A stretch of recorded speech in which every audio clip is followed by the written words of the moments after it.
Hello, you are with me, the voice of ability owner for persons with disability. United Nations statistics estimate that over 600 million people live with disability globally, and over 400 million people live with disability in Africa. 40% of Africa's population are made up of people living with disability.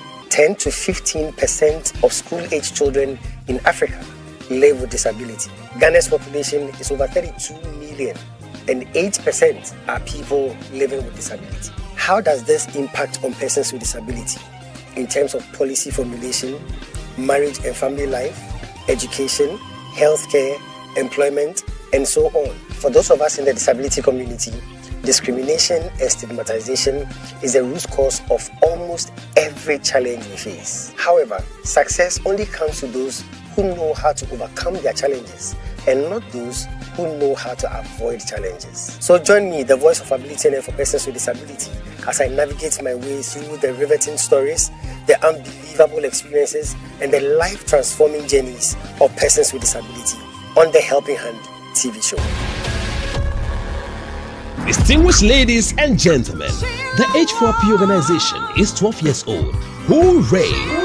And H4P, as part of the 12th anniversary, has launched the Chill Awards. The Christina Hackman Impact Leadership Awards is the Chill Awards. The Christina Hackman Impact Leadership Awards is an award scheme instituted by the H4P Organization to honor and acknowledge people who contribute significantly towards national development and especially the development of the disability community. Is the Chill Awards. Eligibility to winning the Chill Awards is in the following categories. 1. The individual who has contributed to the sports and entertainment landscape in the disability community. 2. In the area of education. And 3. In entrepreneurship. Is the Chill Awards. And now, distinguished ladies and gentlemen, the call for application for the 2024 edition of the Chill Awards is open from now to 31st October 2023. Kindly visit the Chill Awards website, chillawards.com, the H4P Organization website, h4porganization.org, and the Helping Hand Show website, helpinghandshow.com. On these websites, click on the Process tab from the menu and fill the displayed form with your details. Click on the Submit button and receive a notification for a successful registration. You can equally send your nominations via our WhatsApp line on +233 209 555 777 or call H4P for further enquiries on +233 596 313 338 or +233 277 552 208. Here's the Chill Awards. Chill Awards.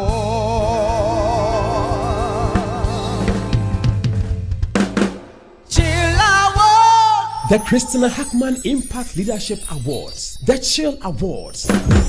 Chill Awards. Hello and welcome to another exciting edition of the Helping Hand TV show, where we seek to throw the spotlight on the abilities of persons with disability. And like I say, you are welcome. Welcome to my world where disability is not inability. Special thanks to DV Unlimited Company Limited and Fast Teachable, my proud sponsors. And special thanks to you for always tuning in. H4P is 12 years old. We've been doing this for the past 12 years, bringing dignity to disability. And so to God be the glory. This is a special edition, and I have a very, very special guest with me.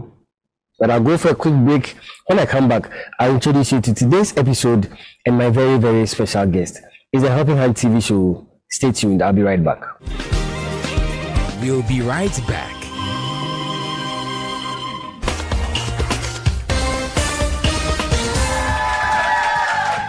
Hello, ladies and gentlemen. You are with me, the voice of ability on air for persons with disability. And today I want to introduce you to someone with so much ability. Some people call her the greatest friend. Others call her the sweet companion. And others still call her the faithful worker. She is dependable, reliable, and adorable. And she's committed to lending you a helping hand anytime, anywhere. Distinguished ladies and gentlemen, help me welcome DV Cleaners.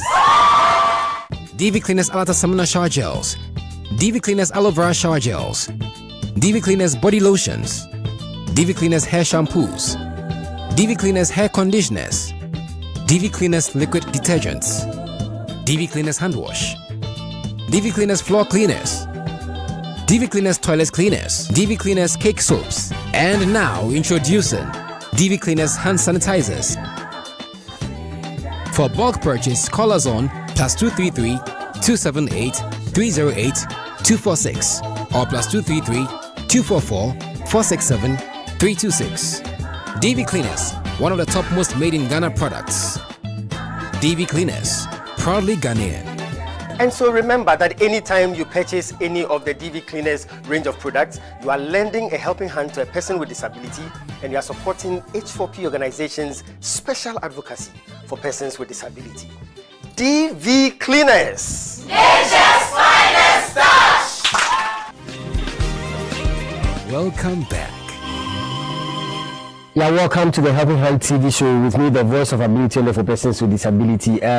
This is the special edition. H4P is 12 years old, and God has been good to us, and we are having a very, very special edition with a very, very special guest. My guest for today is coming all the way from Kenya, and she is Deborah Joy Juma. Deborah, welcome to the Helping Hand TV show. Thank you so much. I'm so excited to have you on the show. I've heard a lot about you. I've read your book, and I think you are phenomenal. I think my audience would also enjoy you. Thank you. I look forward to that. Great. So I want to start the show with something. What do you do when life hurts? What do you say when life hurts? What do you think when life hurts? How do you respond when life hurts? Deborah is the author of an amazing book titled When Life Hurts. We're going to talk about that, her story, her life, her advice, and her motivation throughout this show. Deborah, let me start with you. In your case, you had struggles with mental health. Yes. Give us a very simple definition of mental health, something that we can all understand. What is mental health? This is the inability for you to function healthily mentally. Like, for example, having lots of anxious thoughts, having a lot of fear, or experiencing things that are not real, or just being overly sad in a situation where you really are not your real self. You are struggling to live life and to get going with life. Like the normal things that people do easily are not easy for you. When I listened to your story, I was fascinated because you were able to actually give pointers that show that somebody is suffering from mental health. And I thought that was very, very educative. Can you take us through some of the things that will make you know if somebody is suffering from mental health? Yeah, and one of the things that one will suffer, and this is almost everyone will experience, is excessive sadness. Okay. You are overly sad. You don't see meaning in life. You feel like everything is against you and like your world is crashing. So you become so sad. And then this may lead to withdrawal. So you may withdraw from people. You want to stay alone. You don't want anyone to talk to you. You don't want anyone to see you. You feel like the whole world is against you. And then sometimes you may also experience things that are not real, like hearing voices that people are talking to you, but they're non-existent. So basically, it could be from something you've experienced, or maybe something that you're experiencing that has brought about excessive stress that you can't deal with. So they will come with these symptoms and effects. Okay. So you are an activist, mental health activist and advocate. Sometimes I'm torn between when somebody does something wrong. At what point do you rebuke the person or correct the person? And at what point do you check whether the person is having struggles with mental health? So you should understand and pardon the person. Okay, so as a person who is looking out for someone who has an issue, you will look at their behaviors. Okay. Normal people will have behaviors like when they are hungry, they want to eat, they want to hang out, they are able to talk, they are able to do things the right way. I mean, it's easy for them to do that. But if you have somebody, you taken care of, for example, but this person is mostly irritable, just something little, they overreact and they want to create mountains from anthills, then that person may be suffering from something mentally disturbing them. So that is going to be a very important clue in dealing with somebody who has mental health challenges. And sometimes it could also be the reverse. Like we have a condition known as bipolar, and for bipolar people, they have very high highs and very low lows. So it could be two ways. Somebody may be too low, they don't want to talk to anyone, they withdraw, or somebody may be too high, they have these outbursts of energy and they just want to talk and talk and talk, and they're not keeping quiet, or they're not concerned about what is happening around them. So if somebody is also overly happy, that is also a red flag. Yeah. That's an interesting one, right? Yeah. So, Deborah, let's go straight into your story. Your story, you said, is that of pain, that of negligence, that of abuse, that of rejection, mental health struggles, and yet it ends in victory. Walk us through your story. You had parents that were abusive? Yes. So Deborah is a girl who has been raised from the village, a very, very typical village in Kenya, a very remote place. So actually growing up, I never used to see vehicles. I never used to see, I was just deep in the village. All I knew is a bicycle and cats and such things. I see. And and then my dad was a senior pastor. He was a pastor, he was pastoring some missionary church, an evangelistic missionary church. And my mom was a teacher, a primary school teacher. But these guys would act okay in public, but at home they were just horrible creatures. Wow. Like my dad would preach to people, lay hands on people, pray for people. But when he gets home, he was just a beast. He used to beat us really badly, and I think he just hated me in a way because I look like my mom in some way. So I don't know whether he used to confuse me with his wife because he used to beat me so much. I'll just give an example, because sometimes when I say that my dad was physically abusive, somebody may say that it's the idea of train a child in the way they should go and they will not depart even when they grow up. But I want to say that my dad, his way of training me was not really nice. Like there were times he would take his head and hit me with his forehead severally, and then hit me on the wall. And I'm just 8 years old, 9 years old, and then hit me on the wall. I fall and start nose bleeding. Then he kicks me on the air, and like it was brutal and bad punishment. And he was a pastor. He was a pastor, and the punishment was not because I was a bad kid. Actually, have never been a bad kid. I would just find myself in mistakes. And one of the things that I experienced was a lot of bedwetting. And it's because of anxiety, the quarrels, being beaten, being all these things that were happening. So I became so anxious, and I would wet my bed until I was 18 years old. Wow. Yeah. So my dad would beat me so much. And in the morning, every morning I had to be beaten and I had to be given punishments. And these were not nice punishments. And then this guy would also beat my mom. Wow. So he would beat my mom, and my mom would run away from the house late, let's say at 2 a.m. in the middle of the night. And he comes and beats us and tells us to go and look for him. I'm just 10 years old, but I have to go and look for my mom in the bushes. It's the village. How many siblings did you have? I had 3 siblings growing up, and then at some point we got twins. So I have 5 siblings, and I'm the second born. So all this time, it was just me, my dad, and my sister. And then my brother, who follows me, was staying with my mom because my mom was a teacher in a different area. So she would go there and come back when schools have closed. So all this time we were staying, my sister, my dad, and I were staying in the same house. And so let me go for a break. When I come back, I'd ask you a question about your other siblings, as to whether they also suffered the abuse. But I'll go for a break. When I come back, We'll continue the story. We just began, and the story is intriguing and amazing. It's a Helping Hand TV show with my very special guest, Deborah. We'll be right back. Stay tuned. We'll be right back.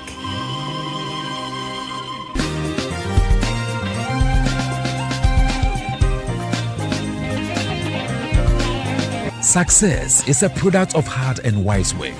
Is 60-second success with the bishop. Stay tuned. Welcome to 60-second success with the bishop, where I give you success nuggets for a successful life. Great minds discuss ideas. Average minds discuss events, but small minds discuss people. Ideas rule the world. Ideas shape the world. Ideas progress the world. To be successful, you must either be an originator of an innovative idea, or you must be skilled and equipped enough to administrate an original idea. To be successful, you must be focused on working on ideas that create impact, ideas that make others better, ideas that make society better. Remember that ordinary people would always talk about other people, but extraordinary people would always talk about ideas that bring progress to other people. That is what makes you a successful person. It has taken 60 seconds for me to give you this success tip, but it will take more than 60 seconds for you to put it to work in your life. So start your journey to success now. Distinguished ladies and gentlemen, the H4P Organization is 12 years old. Hooray! And H4P, as part of the 12th anniversary, has launched the Chill Awards. The Christina Hackman Impact Leadership Awards is the Chill Awards. The Christina Hackman Impact Leadership Awards is an award scheme instituted by the H4P Organization to honor and acknowledge people who contribute significantly towards national development and especially the development of the disability community. Is the Chill Awards. Eligibility to winning the Chill Awards is in the following categories. 1. The individual who has contributed to the sports and entertainment landscape in the disability community. 2. In the area of education. And 3. In entrepreneurship. Is the Chill Awards. And now, distinguished ladies and gentlemen, the call for application for the 2024 edition of the Chill Awards is open from now to 31st October 2023. Kindly visit the Chill Awards website, chillawards.com, the H4P Organization website, h4porganization.org, and the Helping Hand Show website, helpinghandshow.com. On these websites, click on the Process tab from the menu and fill the displayed form with your details. Click on the Submit button and receive a notification for a successful registration. You can equally send your nominations via our WhatsApp line on +233 209 555 777 or call H4P for further inquiries on +233 596 313 338 or +233 277 552 208. Here's the Chill Awards. Chill Awards.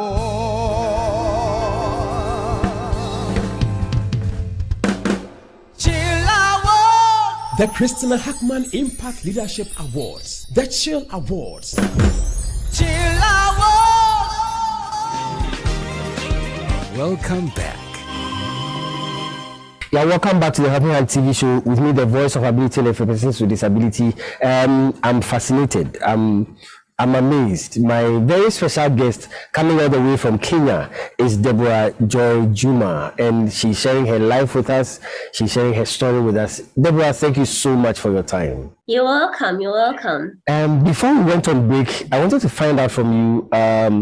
You had other siblings. Were they also being abused by your dad like he was doing to you? Yes, they were abused, and all of us have experienced the aftermath of that physical and because it was physical and verbal abuse. Wow. Like my dad would call us names. He used to call me a dog, and I was always a dog until there was a time I forgot my name completely because Wow. he used to call me a dog. And for my sister, you know, we are from a Christian family, a very staunch Christian family, but my siblings have experienced the effects differently. My sister got into sexual promiscuity and she's now married to a Muslim man. Wow. My brother joined the atheist movement because he feels like there is nothing good in being a Christian or knowing that there is a God in heaven, you see. Yeah. And then my twin brothers are just confused. So I'm trying to mentor them and to help them not to sink into the effects of these things. So for me, I wouldn't brag and say that I am the best and in such things. I know it is just the grace of God and understanding God for who he is and not what people introduced me to him as. Like the God that my dad introduced me to was not the God he was preaching. But you see, finding for myself who really God is and what God can do has been a transformation for me and has made me stand out. And I think you can take everything away from me, but you can never take away my faith. Amazing. I like that. But Deborah, let me find out from you. Were there not elders in the church your mom could have spoken to? Were there not people that your father, who is a pastor, respected, that you could have talked to? Possibly that would have woken him up a bit, that he was destroying his own family? I know. It's easier for us to say that people could have identified. But now, my dad was a very, very weird guy because he has this very quiet personality. Okay. He's quiet and nice outside. So you can really not tell, like, it's his personality outside. He portrayed a very calm and warm person to people. So even when my mom tried to reach out to people and say that this guy is abusive, nobody could believe it. Could believe that because this is a man of God who they believe in. He has been doing things for them, you know. So nobody would point fingers until it got to a very bad state where my mom hired goons to kill my dad. So in the process of killing him, they didn't kill him, they cut his head, the back of his head, half of it.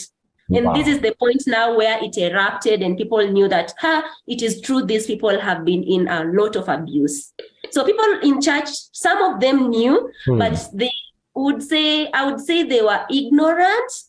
They didn't want to dig deep. They didn't want the shame that comes with that. Yeah. They didn't want the, you know how exposing family issues sometimes hits back on us. Yeah. So people were avoiding. They were using avoidance as a way of dealing with what was happening. And especially because he's a head pastor, you would not want to create disruptions in the church. You want to protect his image and all that. Yeah, and even for us, we were like tuned to just know how to cover him. So even if we have experienced abuse this Sunday morning, and we are going to church. When we get to church, we become happy by force. Wow. You have to smile.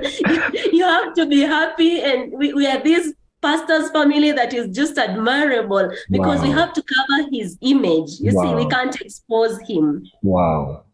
Incredible. Definitely this would have very serious emotional and psychological effect even on your mom. Before we come to you, on your mom, how did it affect her? It got to a point where my mom started actually walking naked. Like she would remove her clothes and just walk before us, before everyone. It was embarrassing. It was bad. She would just walk around naked and scream and cry out of nothing. And she was just so broken. And you see, she couldn't protect us because every time like, we were beaten as kids, and she tried to say you are overdoing it, she would be beaten too. So she just had to endure and go through it. And something that I have not mentioned, my mom was actually a Muslim before she got married to my dad. So she had to convert to my dad. So another thing that has happened to her is that now she doesn't believe in any faith at all. Because the Muslims sent her away and excommunicated her because she had converted to marry a Christian man. And then now this Christian man also abused her and the Christianity didn't work for her. So she's just in the air. So that's her state even now. According to your story, at a point, Your dad left you people. He abandoned you people. How did that happen? We went to boarding school, my sister and I. And then my mom, of course, with my brother was still where my mom was working. So this day, one of the teachers just calls me and tells me that you're not going to go home. You're going to go where your mom teaches. And I go to where my mom teaches and I find all my stuff from our home there. And because there was actually no rapport between my parents and I, like my mom and my dad and I, we are not free. Okay. So I didn't question why my stuff was there and why we are not going to where our dad was. And that was the end of the story. Up to date, we have no clue of what happened, where he went to, what he's doing, nothing, completely. And how many years ago was that? It's around 14 years now. Wow. And you've not seen him? You've not heard from him? I have never heard from him. I have never seen him. I don't know what he's doing with his life. I can't reach out to his relatives. I mean, the brothers and sisters and whatever, my aunts and uncles, because my mom told us not to do that. And we also don't know most of them. We just know a handful who used to come once in a while at home. And then from my mom's side, they had also excommunicated her from the family. So she doesn't have a good relationship with her siblings too. So we're just us and us and our mom, and that's life. Amazing. Yeah. I'm going to go for a break, but I can't help but thank God that you survived all this. I can't help but thank God they are strong and you are even advocating to help other people. To God really be the glory. It's the Helping Hand TV show. We'll go for a quick break. When we come back, we'll continue the story. I know you are enjoying the show, but hold on a bit. Let's go for a break. We'll be right back. Stay tuned. We'll be right back.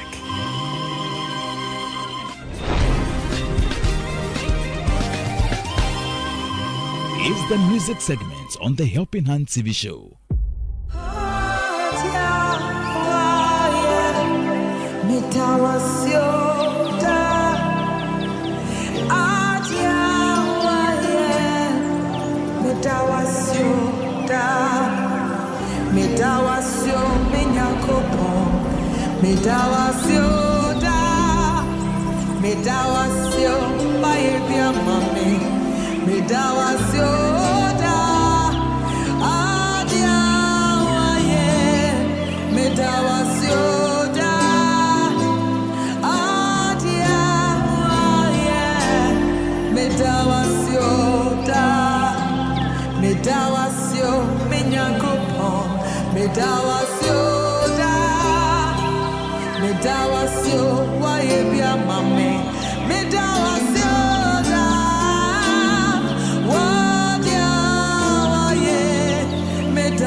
Welcome back. Yeah, welcome back to the Helping Hand TV show with me, the voice of ability there for persons with disability. This is your favorite show, coming all the way to you from Kenya. My very special guest, Deborah Joy Juma. And Deborah, thank you again for your time. You're welcome. I thank God for your strength, and I thank you for believing in God to stay strong. This story is so fascinating. A lot of things are running through my mind. But let's come back to you. You then would have to struggle through school. You would have to fend for yourself through school. Now there's no dad. Talk to me about it. How do you manage through school? So for my high school, I had to sell sweet potatoes. We would get sweet potatoes, and then I would go from house to house with a sack on my back. And I was young, I was 13, 14, and I would walk around and ask people to buy, and then I would buy for myself uniform. And of course, my mom would chip in a little. But throughout my high school, I used to be sent home for fees here and there. There's actually a time I was sent home for fees, and some guys almost kidnapped me. I was almost kidnapped to Uganda. Yeah, because I didn't even know the vehicle to use, because in high school now I got to a point where I fell into a depression, and I didn't know it was depression until later in life when I became an adult at 24. That's where I knew that I actually had depression, because I would find myself sleeping over break time outside and coming to class like after 2 lessons are over. Wow. And also just crying for no reason, and like things were just not working. But God helped me, because even in that moment, people used to call me pastor in school because I used to pray for people a lot. Like I had a book. I still have that book with me. So I would tell people, all of you write your prayer requests here, and I'm going to pray for you. So people would call me pastor, and they didn't know what was going on with my life. Yeah.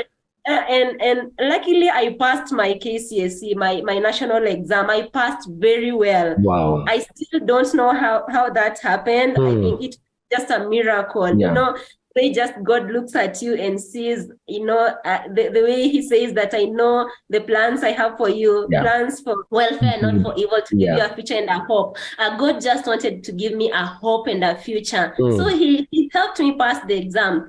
And then I joined university.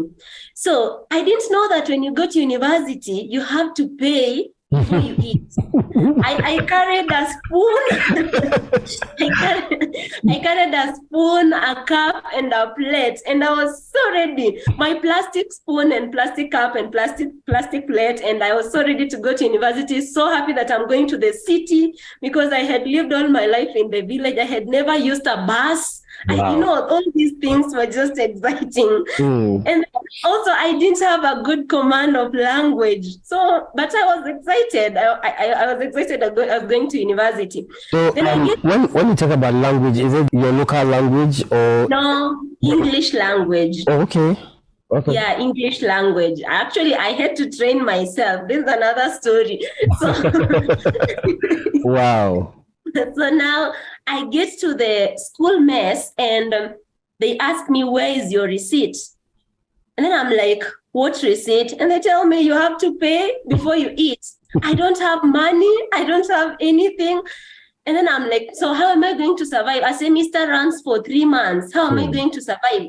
So now this is how I got myself into surviving in university. I looked for farms that were near the university, and then I would work there during the day. They didn't pay me much. They just paid me something for food.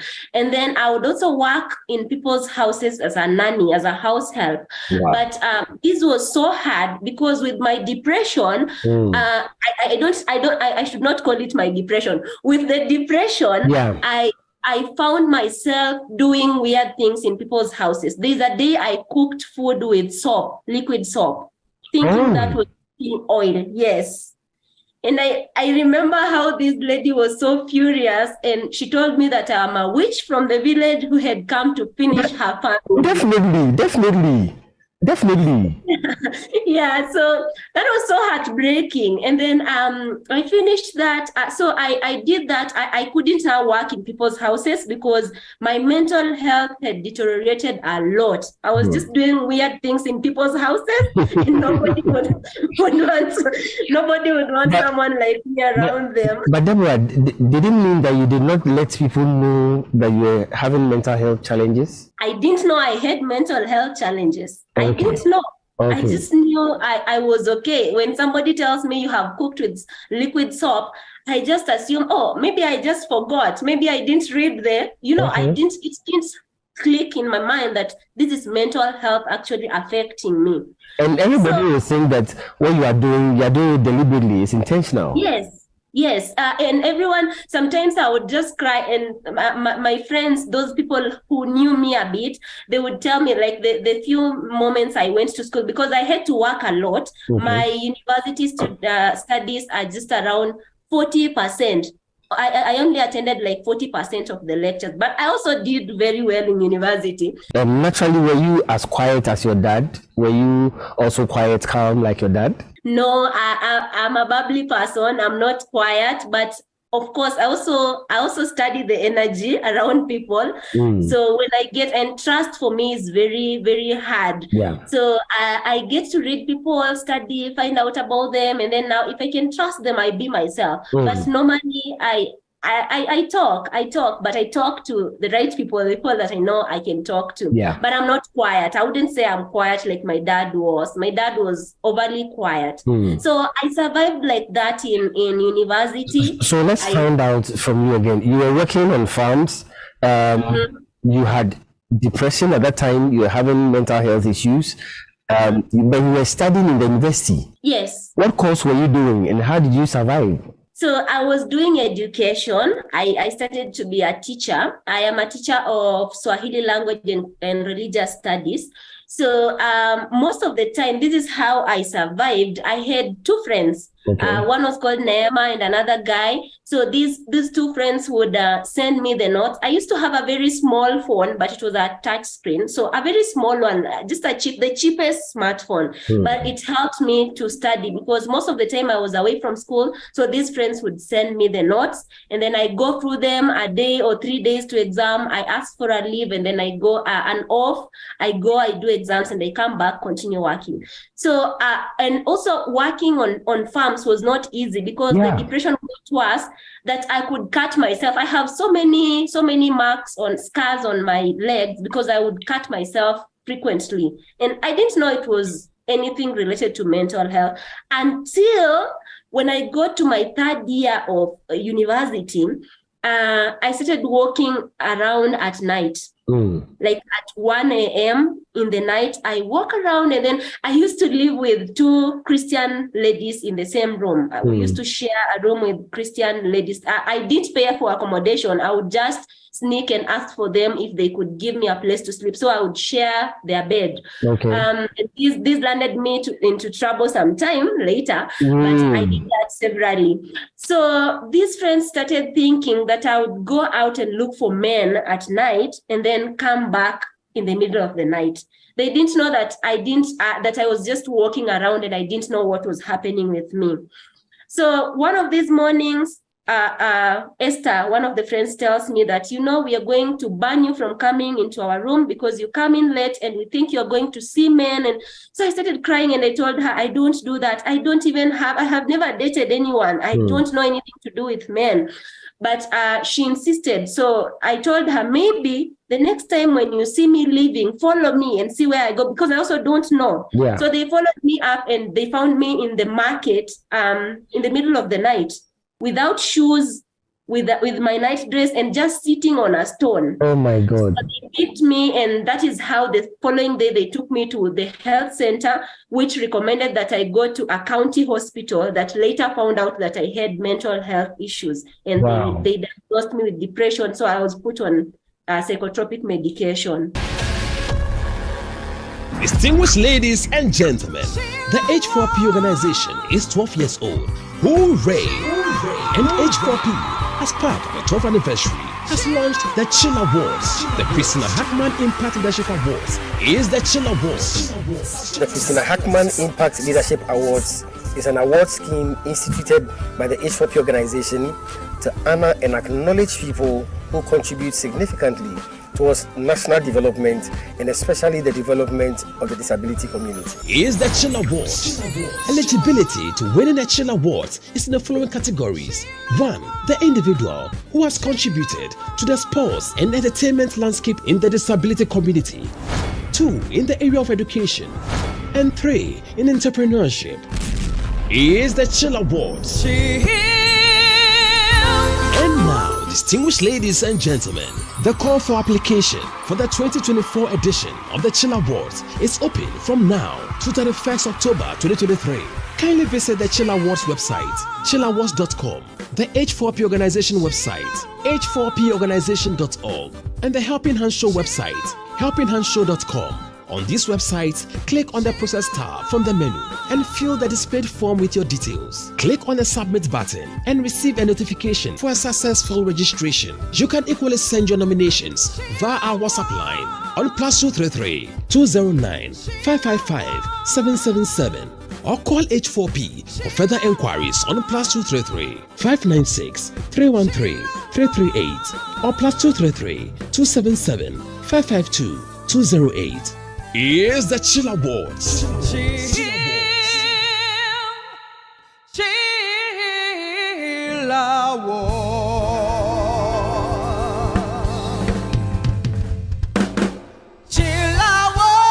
The Christina Hackman Impact Leadership Awards. The Chill Awards.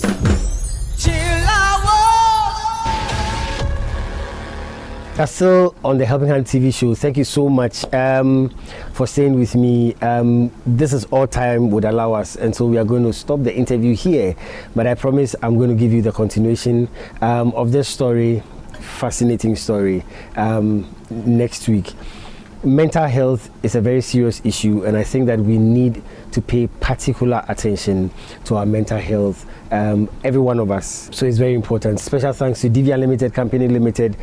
Special thanks to Fast Chapel, my proud sponsors. Special thanks to you for always tuning in to the Helping Hand TV show, especially those who contribute to the H4P organization through the mobile money system. Thank you so much. I'm going to come your way again next week. Until then, remember, disability is not inability. Take good care of yourself, stay safe, and God richly bless you.